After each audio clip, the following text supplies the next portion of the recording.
நடிகரும் அரசியல்வாதியுமான விஜயோட மனைவியான சங்கீதா விஜய் தவறான தொடர்பு, மனரீதியான கொடுமை, அப்புறம் தன்னை தவிக்க விட்டுட்டு போனதை காரணமா சொல்லி அவங்களோட 26 வருஷ கல்யாண வாழ்க்கையை முடிச்சுக்கலான்னு செங்கல்பட்டு மாவட்ட நீதிமன்றத்துல மனு கொடுத்திருக்காங்க.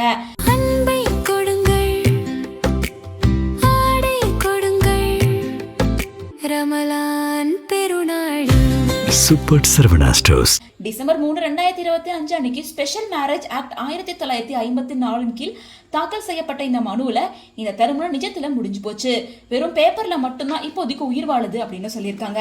48 வயசாகிற பிரிட்டிஷ் சிட்டிசனான சங்கீதா ஏப்ரல் 2021 தன்னோட கணவருக்கும் ஒரு நடிகைக்கும் கள்ள தொடர்பு இருக்கிறதா கண்டுபிடிச்சதா சொல்றாங்க. அந்த உறவை நிறுத்திடுறேன்னு சொல்லி முதல்ல விஜய் வாக்கு கொடுத்தாலும் எந்த ஒரு குற்ற உணர்ச்சி இல்லாம அதை தொடர்ந்துகிட்டே தான் இருக்காரு.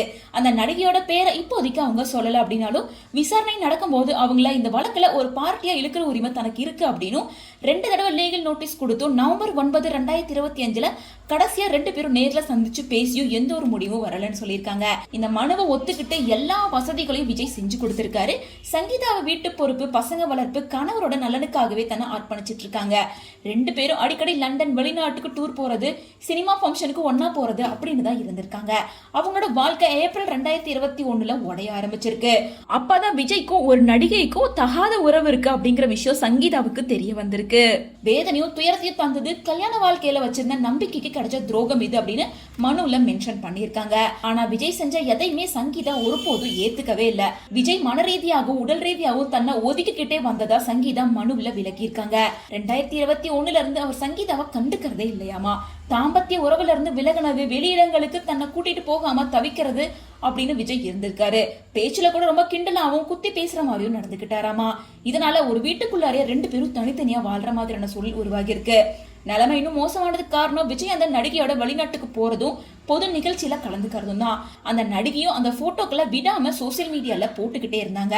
விஜய் அதை மறுக்கவும் இல்ல, கண்டிக்கவும் இல்ல. இதை பார்க்கும்போது அவர் மறைமுகமா ஏத்துக்கிட்ட மாதிரி தான் இருக்கு. அந்த நடிகையோட பேரை சொல்லாம சங்கீதா ரொம்ப கவனமா இருக்காங்க. ஆனா கோர்ட்ல நிரூபிக்க வேண்டிய கட்டாயம் வந்தா கண்டிப்பா அந்த நடிகையோட பேரை சேர்ப்பேன்னு சொல்லியிருக்காங்க. அவமானம் வெளியே தெரியக்கூடாது அப்படின்னு நான் அமைதியா இருந்திருக்கேன்னு சங்கீதா சொல்லியிருக்காங்க. ஆனா விஜய் செஞ்ச தப்புக்கு வருத்தப்படாம சங்கீதாவுக்கு கொடுத்த வசதிகளை பறிச்சுட்டு அவரோட நடமாட்டத்தை, சுதந்திரத்தை குறைச்சு பண ரீதியான கட்டுப்பாட்டுகளையும் போட்டிருக்காரு. விஜயோட வக்கீல் நோட்டீஸ் கொடுத்த பதில் எல்லாமே பணத்திமுறையும் மேலாதிக்கத்தையும் காட்டுற மாதிரி இருக்கு, அவமானமா இருந்திருக்குன்னு சங்கீதா சொல்றாங்க. அதனால வேற வழியே இல்லாம இப்ப கோர்ட்டுக்கு வந்திருக்கேன்னு சங்கீதா சொல்லியிருக்காங்க. சங்கீதா கோர்ட்ல 4 முக்கியமான விஷயங்களை கேக்குறாங்க. இந்த திருமணத்தை ரத்து பண்ணி விவாகரத்து கொடுக்கணும், நீலாங்கர வீட்டுல தான் தொடர்ந்து வாழ்றதுக்கு உரிமை கொடுக்கணும், தனக்கு தேவையான நிரந்தர ஜீவனாம்சம் தொகையை கொடுக்கணும். இந்த விஷயம் ரொம்ப சென்சிட்டிவானது, அதனால இந்த விசாரணையை ரகசியமா நடத்தணும். கூடவே ஸ்பெஷல் மேரேஜ் ஆக்ட் பிரிவு 33(1) படி மீடியாக்கள் இதை பத்தி பேட்டி எடுக்கிறதோ இல்ல விவாதம் பண்றதுக்கு தடை போடணும்னு சொல்லியிருக்காங்க. அப்படி தடை போடல அப்படின்னா தன்னோட குடும்பமும் பசங்க இன்னும் அதிகமா மன உளைச்சலுக்கு ஆளாவாங்கன்னு சொல்லியிருக்காங்க.